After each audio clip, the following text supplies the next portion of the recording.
హైదరాబాద్ బంజారాహిల్స్లోని తాజ్ డక్కన్ హోటల్లో భారత్ కే అన్మోల్ అవార్డుల ప్రదానోత్సవం ఘనంగా జరిగింది. ఈ కార్యక్రమానికి ముఖ్య అతిథిగా హాజరైన మంత్రి శ్రీధర్ బాబు వివిధ రంగాల్లో సేవలు అందించిన వారికి అవార్డులు అందజేశారు.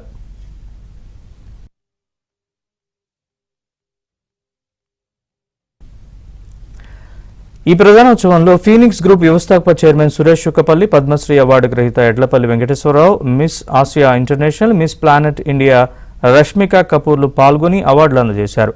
శివాని బజ్వా, అక్షాంశ్ యాదవ్, విభూతి అరోరా, శ్వేతా షాలు భారత్ కే అన్మోల్ అవార్డులను అందుకున్నారు.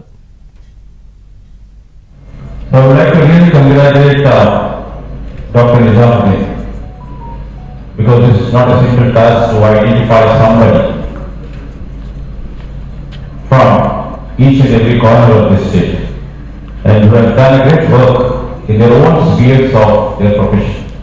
Maybe the doctor, I see somebody from entertainment industry, I see literally from the industry circle, I see somebody from a creative field, and a couple of people from politics, and who has done a great industrious work to achieve. One is award, and second thing is they were excelled in their field, getting a doctor.